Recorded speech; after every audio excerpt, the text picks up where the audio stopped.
Did you ever hear that we lose height, we shrink over the course of the day, but then wake up taller in the morning than when we went to sleep? Did you ever wonder why that is? Turns out it's due to a phenomenon called poroelastic creep. And it also might be related to why some people feel back pain. So what's poroelastic creep? First, let's dig into the word poroelastic. First part of the word is poro. Poro just means pores. Poroelastic materials are full of pores or holes. Second part of the word, elastic. That just refers to elastic materials. Elastic materials are materials that store the energy you put into them and then can give that energy back later. Great example of an elastic material is this rubber ball. When I squeeze it, it deforms, but when I stop squeezing, it returns the energy I put into it by springing back, pushing my fingers back where they started. The opposite of an elastic material is a viscous material. Fluids like water are viscous because they don't store the energy you put into them and give it back later. All that energy is lost. Imagine taking your arm and dragging it through the water in a swimming pool. When you stop dragging your arm, the water doesn't spring back, push your arm back where it started. Instead, your arm is just going to stay where it is because all the energy you put into the water is lost. So back to poroelastic materials. We can think of poroelastic materials as an interconnected web-like mesh of solid material with viscous fluid inside all the crevices. We have this elastic material again, and we can see that when I lean on the elastic rubber ball, it immediately deforms. When I stop leaning on it, it immediately returns to its initial shape. But what about this other rubber ball? This rubber ball is a lot like the first rubber ball, but there's an important difference. This rubber ball has a small hole in it. That makes this a really nice model of a poroelastic material, albeit poroelastic material with just one hole in it. In this case, when I lean on the rubber ball, instead of immediately deforming, it gradually deforms over time. What's happening here is that when I put pressure on the ball, the air inside the ball is pressurized, and then the air is expelled from the ball. But that air has to get through this really small hole, and that process takes time. We call this creep because my hands are gradually creeping towards the table as the ball deforms. Then when I stop pushing on the ball, it gradually creeps back to its original shape. What's happening here is that air is rushing back into the ball, but it all has to get in through this small hole. That process again takes time. So the parameter that describes how fast creep takes place is called the permeability. And as you might guess, the permeability is related to the size of the pores in a material. If a poroelastic material has really small pores, the permeability is going to be very small because the fluid inside is going to have a hard time getting out through these small pores, so that process will take a long time. On the other hand, in a material with very large pores, the permeability is very high because the fluid inside is going to have an easy time getting out, so that process will take place very quickly. Now, what are some examples of some everyday poroelastic materials? One common example is a wet sponge.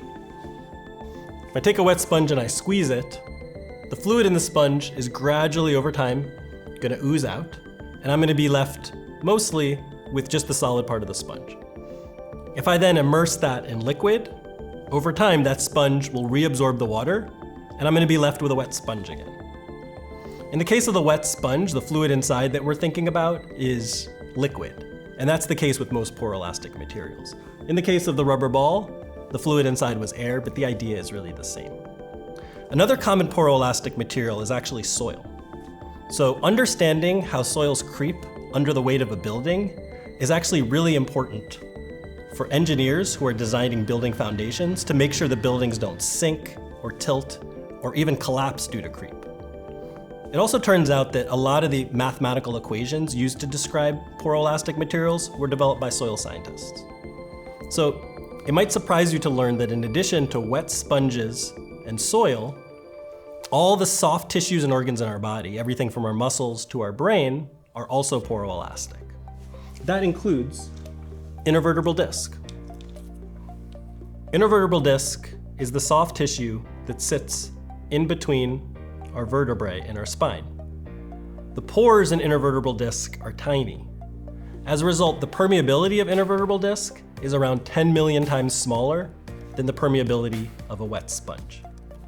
That means it takes a long time to squeeze water out of intervertebral disc. But even though creep is very slow, creep does still take place. Why is that? Well, when you're standing, there are forces on your intervertebral disc. And when you sit down, when you move, when you change positions, your spine bends a little bit and your vertebrae compress your intervertebral disc.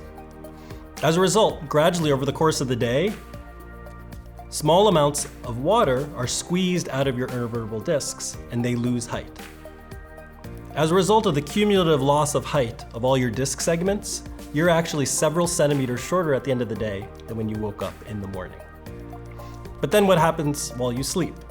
Turns out while you sleep, the forces on your intervertebral disc segments are around 5 times smaller than when you're sitting or when you're standing.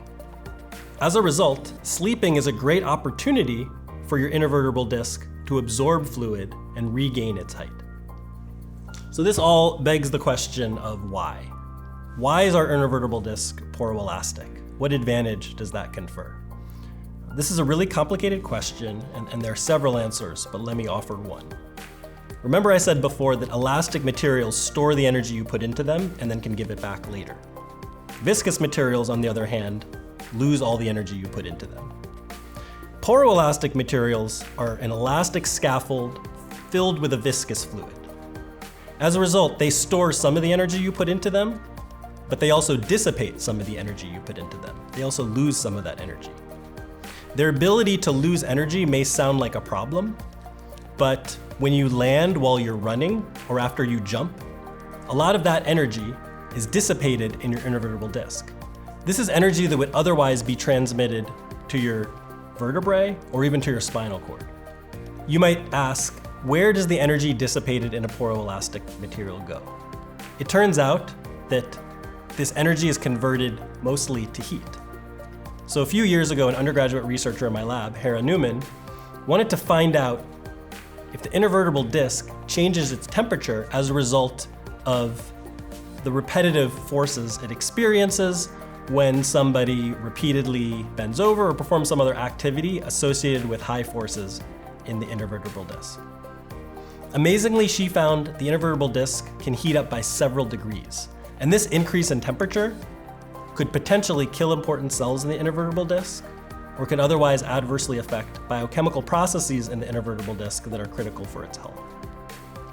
As a result, this led us to hypothesize that poroelastic heating in the intervertebral disc could contribute to intervertebral disc degeneration, which is known to be a significant cause of back pain. We're currently planning more experiments to further test this idea. So I hope I've convinced you that poroelastic materials are all around us, in our bodies, in the soil, even in our cleaning products. So advances related to poroelastic materials could have wide-ranging implications, could help make our buildings safer, and could even improve our health.